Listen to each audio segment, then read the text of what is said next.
One of the things that I like to do or want to do now is just to also provide this definition or idea around what education is for us now. And we'll go more into why this is more relevant now than it was when it was said by Dr. John Henry Clarke, when he said we have to realize that education has but one honorable purpose, one alone. Everything else is a waste of time, and that is to train the student to be a proper handler of power. Being Black and beautiful means nothing until ultimately you're Black and powerful. The world is run by power, not Blackness and not beauty. So this is where we are, and we will discuss a little bit about how this, came to be. So we've moved from a process that I will quickly go through, where the goal of education was my aunt, was to be African and to create the human as spirit.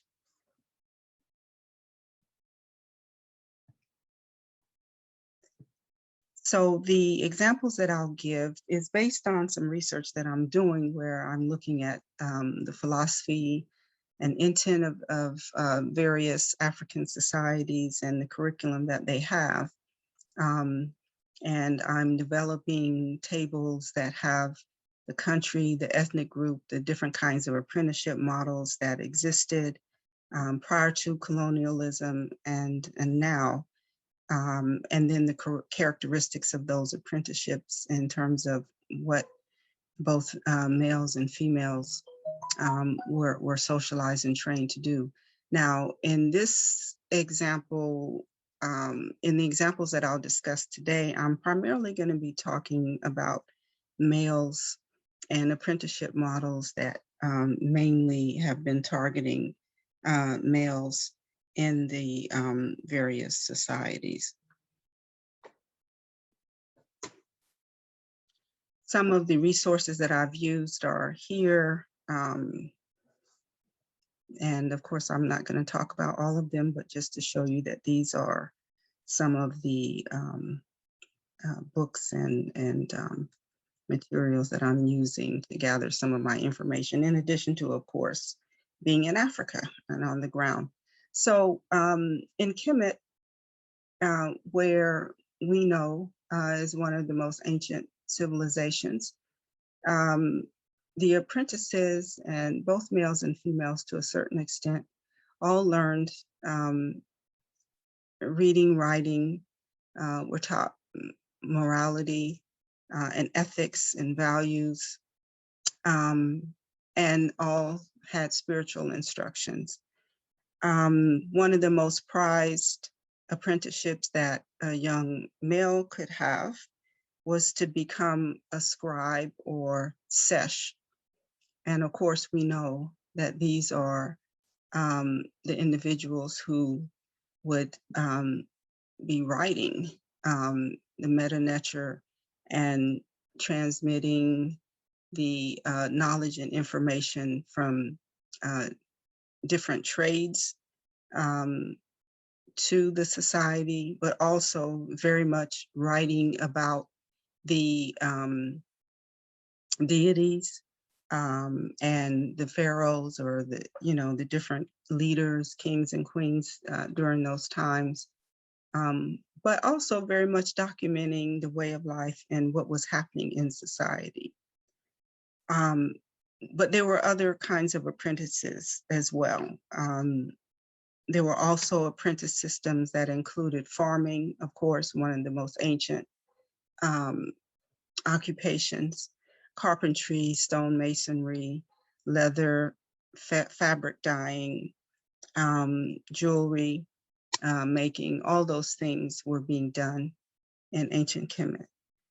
Girls received instructions on reading, cooking, sewing, and managing the household. So of course, as you'll see, and this is nothing unfamiliar, that all African societies, girls would be trained by the mothers, the women, and boys would, of course, follow and emulate and learn the trade of their fathers, and the men in their society in terms of, you know, the occupations and things that they would learn.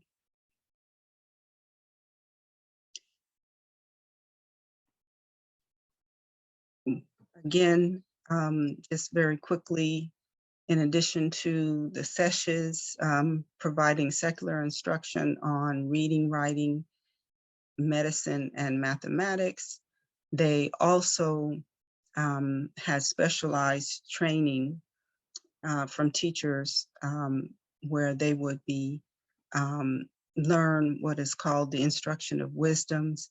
And these were the syllabus and the lessons that they were taught were mainly on morality and ethics. But again, there were specialized educational streams for people who to become medicines, Jehudi, Imhotep. We learned all these people who were doing different trades or skills or occupations in Kemet, and also construction work. Of course, we know building the pyramids and other things were things that people were taught how to do through apprenticeships. So moving very quickly to the next example is the Igbo system, based on the philosophy of Igwebu. I don't know if I'm saying that right, Igwebuki. This is a apprenticeship system that is very much talked about right now in Africa. The Igbo and the Anambra state in particular, are known for creating most of and a lot of the so-called millionaires that exist in Nigeria. Most of them are Igbos, and most of them attribute their wealth to this indigenous apprenticeship system of what they call mutual aid and wealth creation. The Ibeku philosophy guides the socioeconomic categories of Igbo reality. There's a centering of this philosophical idea in this apprenticeship system that has created wealth over the years, making the Igbo the most successful businessmen and even women in Africa. But the thing about this system is that it's anchored in Igbo social structure of reality, the Igbo think home ideology, and the Igbo spirit of resilience. It is not a system, it is a system that does not take equity or require raising huge capital. And why is that? There's 3 phases of this apprenticeship system. The first phase, which is called ingratiation, is when the parents of a young boy, for example, will go to either an existing relative or someone who is quote unquote successful in some type of business or endeavor, and ask if they would train their child, their youth. So some of them start around even age 7, but most of them now, of course, are in their teens, around 14 or so. They may go and spend up to 7 years training, learning the business of someone. And normally it's a family relative. They would spend maybe the first 3 months just doing anything that the trainer is asked them to do. So just whatever is done, this is to show respect, to show to the person that they are going to be trustworthy, that they're going to be reliable, and cooperative, and all these kinds of things. So that's called the ingratiation stage of the apprenticeship. And then they move into what they call incubation. And this is where they spend another 7 years learning everything about a particular business. And when they finish, they the third phase is called the funding phase. And this is the phase where, as it says here, this system does not take equity or require raising huge capital, is because now the responsibility is that the person who was training you now sets you up in this business. Because the idea is that while you were being an apprentice, you were helping this person to also grow and expand their business. And so when you now finish and learn the trade or the business, you now set up your own business, and they front you whatever capital that you need, whatever instruments, or whatever it is. And it continues in a cycle, because now after you finish, you are now expected to also provide for someone else. You have to go back to your community now. And also, if someone comes to you and identifies someone that they want to have trained in the business, you have a responsibility to also give back. So this system is very strong in places, in the cities even, although it was, very much initially taking place in the rural settings, but it now is very much a part of city life, and how the Igbos in Lagos and other major cities are dominating a lot of the businesses there. And again, as I've said and shown, they are producing most of the quote unquote millionaires who are working in Western and businesses, selling electronics and whatever you can think of in the markets there. But however, it is not a materialist.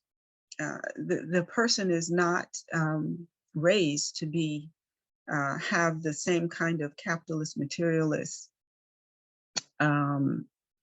values that we see in Western society today, although they do talk about some of the kinds of changes that are happening in people's attitudes and behaviors as Westernization and globalism and capitalism and greed and other kinds of things, begin to, of course, take root in some people. And one of the things that they do is the Igbos have proverbs and then names that transmit their indigenous views on the centrality of wealth.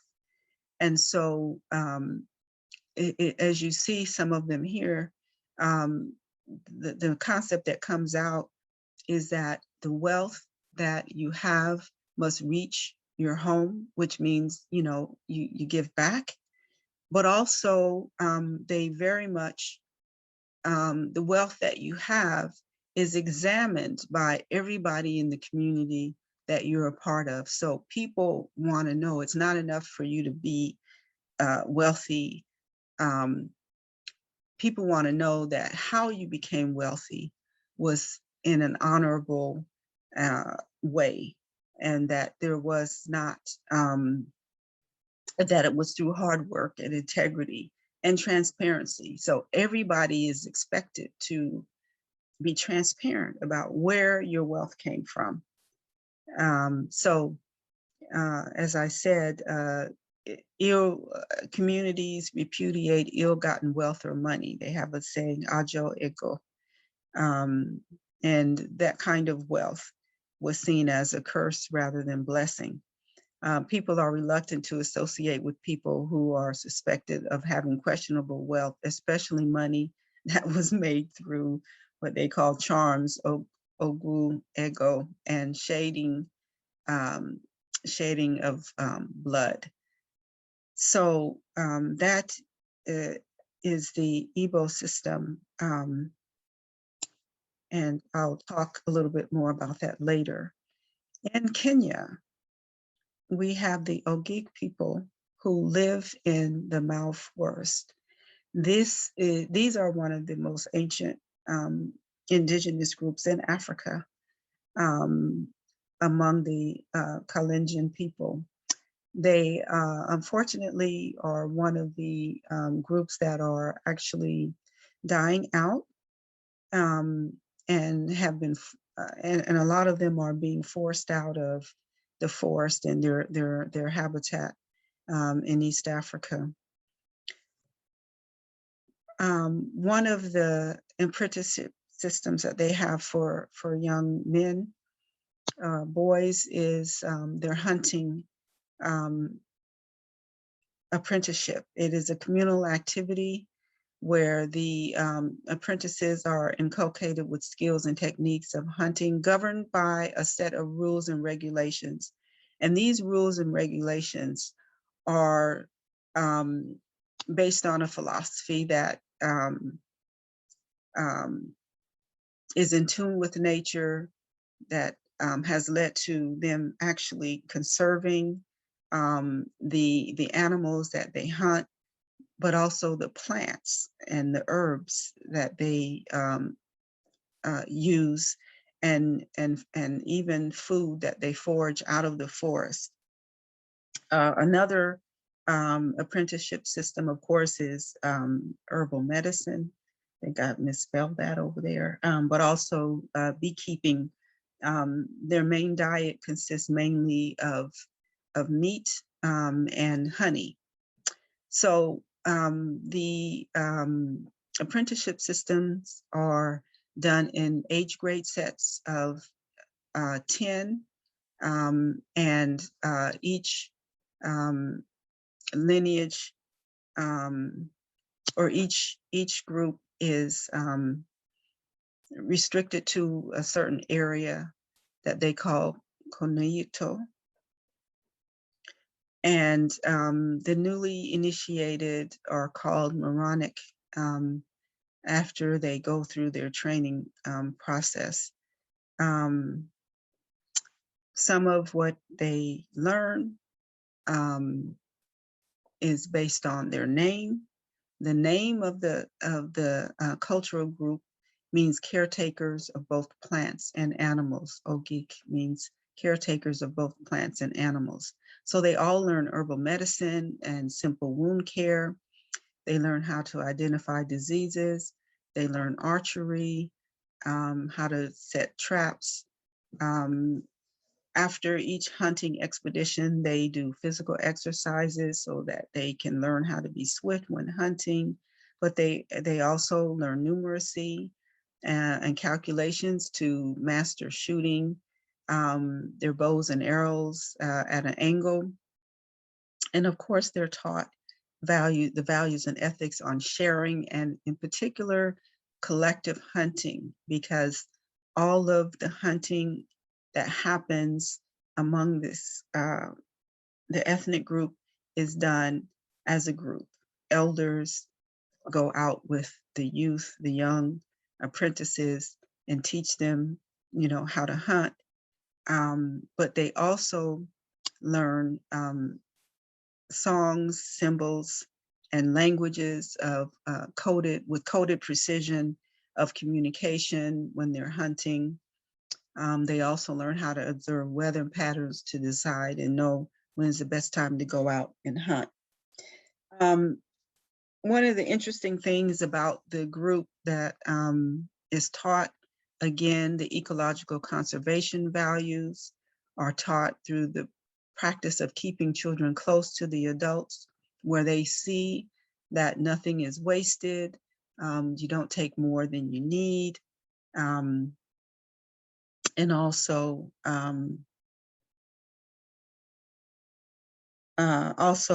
another thing that they're taught is that lazy and uncooperative hunters are not tolerated, because they may be hunting animals, both big and small. It was very important for people to, really learn everything that was being taught, and to work in a collective manner so that the messages and the codes around, how to, how to track and, um, hunt was done so that people themselves would not be hurt in any kind of way, and so that people would, could come back from the hunting expedition in one piece. So all of this was very important for them to know. So as you can see, one of the skills that the apprentices learned is as ancient as Kemet and time before, actually, and that is archery. So you see some pictures here of a young child, a young boy, very young age, around 3 or 4, beginning to learn how to hunt and calculate those angles and be precise. So the Africa we want, we talked about this idea at the beginning. What is the intergenerational path of transmitting the knowledge and education that we want going forward? As we know, African leaders today are challenged because, of course, some willingly, and we know some others have resisted being integrated into the global economy. We have had a period of colonialism, neocolonialism, and globalism, where today African youth and societies have these hybrid models of dual systems of education. Some, so it includes what a child may learn at home through our traditional system, but also now all children are forced to go and required to go to the government schools, primary, and secondary schools. Well, primary in particular, and secondary if they can make it to secondary. And of course, tertiary is a whole nother game. But we also know that in many African societies, there is still the existence of hidden systems, our rights programs, mystery schools. There is still very much the resistance to Western education and colonial education. And those systems still exist, thank goodness. So we have had these periods, as is shown in this graph here, where, from the 60s onward in particular, even though we know it even began, earlier than that, when the first contact was made of foreign people on the continent. But upon independence, education was seen as something for nation building and decolonization. And so there was a lot of hope and promise that what was going to happen, and the educational systems were going to, liberate and free Africa from the yokes of colonialism. But we know that some time, a couple of decades later, a lot of the education in Africa was around regional integration, resolving conflicts, and post-conflict reconstruction that happened through, colonial and Western backed conflicts that happened on the continent. So a lot of focus, and still there's a lot of peace building education and all these other kind of things going on. And then, of course, now with the UN system and other UNESCO and all these other kinds of groups that are shaping education in Africa, and the development trajectory of Africa through World Bank structural adjustment, all these entities have have long been driving the educational models and systems in Africa. And of course, now we are in this phase of mode of sustainable education for sustainable development. Now, what is interesting about this, and this is just showing how, of course, we know that the colonial education process, despite what I just outlined, has still been primarily about dehumanizing African people and imposing both of what Ali Musri called inner and outer colonialization. And that is the idea that Africans would, of course, assimilate into European lifestyle and values. And these, we know, in and of themselves are threats to the identity and self-perception of indigenous people, indigenous African people. So as he says, to a greater extent, colonial education led to the psychocultural alienation and cultural domination. And we are very much still in that phase. So if we look at what is happening now, I want to quickly turn to looking at apprenticeships and what is happening now and shaping the trajectory of education in Africa, where we have a rise in vocational and technical training and education in Africa. And one of the reasons that this is important is because everybody is looking at Africa now and talking about how Africa is, you know, everybody's always tracking our population. Because of course the idea is that we are, it's too many of us. And now because of the growing youth population in Africa, what are we going to do with all of these youth? Not only will Africa have the youngest population in the world by the year 2100, but most half of the world will be African people and youth. But one of the things that we know about this youth population and cohort, even right now, is that most of them are not completing secondary school. And so there's a large number of youth who are out of school. And so what are we going to do with this out of school youth?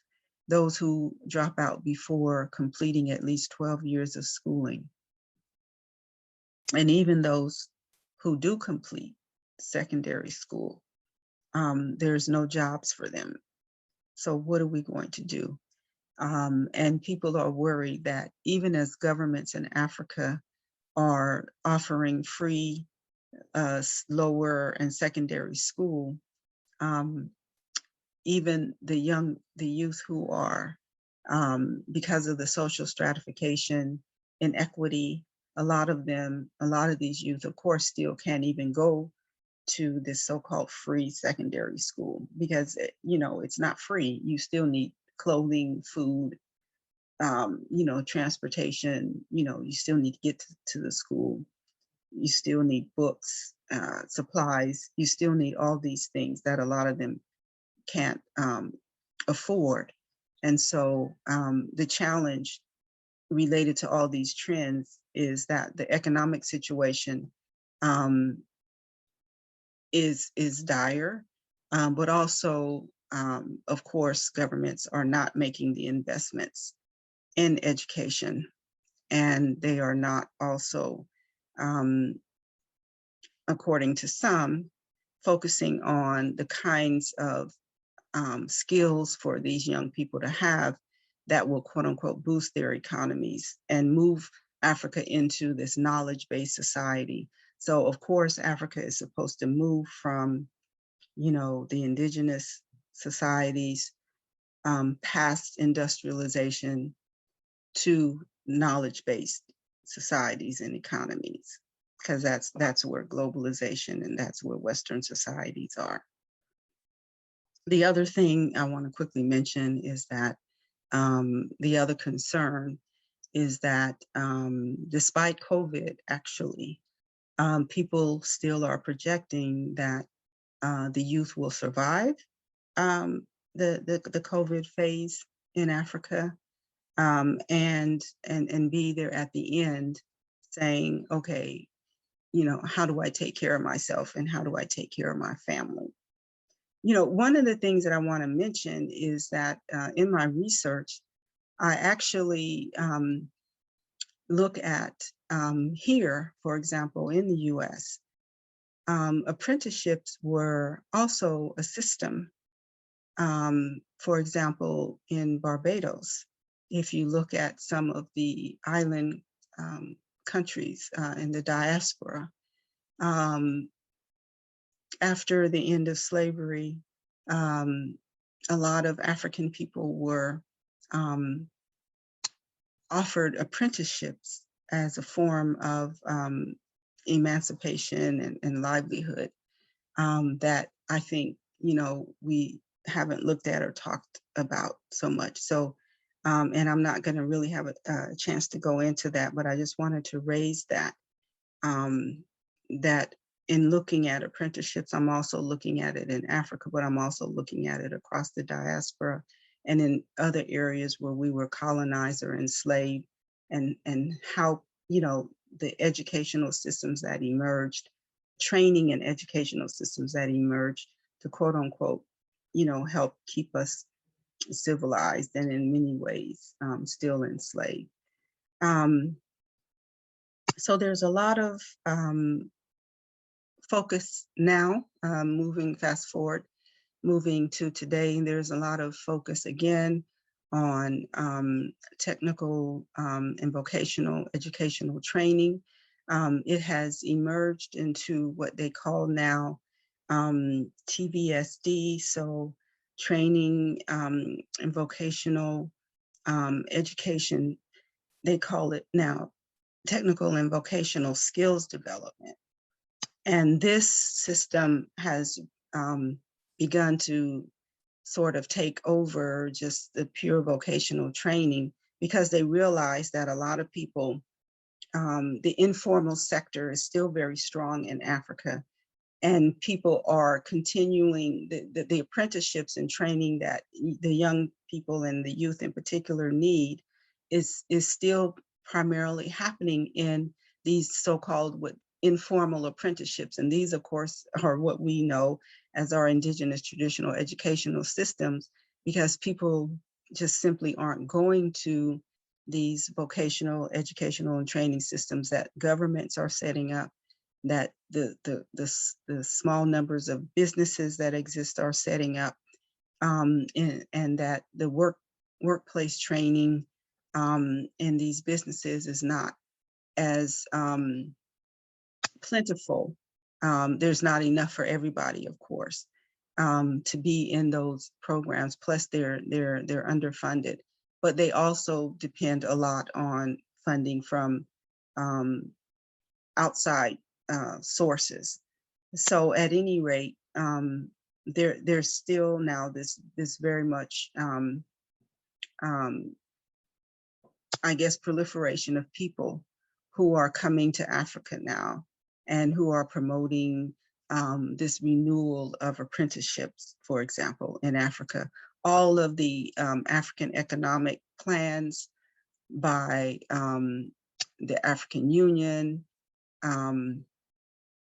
NAPAD, any of the regional integration bodies, all of these entities are looking at how to bring technical and vocational education training to Africa, and bring it under the rubric of sustainable development, and looking at the critical infrastructure areas in Africa, which is very much important, because of course, education for nation building includes us having our young people, both, you know, everyone having the skills for nation building. So we need our water systems, we need our transport systems, we need our, now, of course, we need the technology, IT infrastructure, but all the other areas as well. But the thing that we are faced with, of course, is that the humanistic African philosophy of life and training and apprenticeships systems that we had are being replaced by this mechanistic concept of individuals as a cog in this so-called mega machine called society, where your value is determined by your utility and moral conduct is determined by self-interest. So excuse this slide and the words and the language that's used, but this is kind of like where we are. You know, this push to bring, to actually bring some level of industrialization into Africa requires some vocational and educational training, quote unquote. But then at the same time, we know that as Africa is being fast tracked to also try to be, you know, continue to be model itself after the West, which means that now we're in, you know, we're dealing with automation of everything, right? So this slide is just showing, you know, so we're training young people with the idea that they're going to be in these factories and these industries, but then at the same time, automation is taking place. So how do you deal with that? So I'm going to end there because I really want to have some discussion about, you know, what the situation is now with education in Africa, but conclude with these thoughts, and that is that our experiences as a people who first created culture and societies, we, I think, can come up with the solutions to how the Africa we want should, what it should look like, and the educational systems, no matter what they are, you know, I think we will be able to figure those things out. However, of course, the problem is that we are not in control. African people are not in control of the education that's happening in terms of the so-called formal systems of education in Africa. So how do we move forward and get to creating, you know, the culturally relevant African-centered apprenticeships for African sovereignty?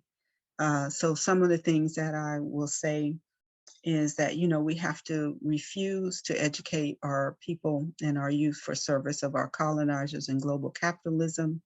We have to educate our curriculum and pedagogy, and the intent of what we do in our education must be for our resistance and the resistance vision in the interest of African people, for our humanity and sovereignty. We have to promote African solutions to African problems, move towards having our own independent education, economic and political systems that shape and determine what our critical infrastructure needs are in the built environment. And I suggest that the Black Sustainability Summit organize a plebiscite on this topic, and that we begin to share and talk about this issue in the Pan-African world. So a couple of other recommendations, I'll just read one or two more. One is to, as Dr. Clark said, we need to also now understand that education also has to deal with power. And so we have to teach the accumulation of Black world power versus, you know, and going beyond creating, you know, white supremacy and white domination.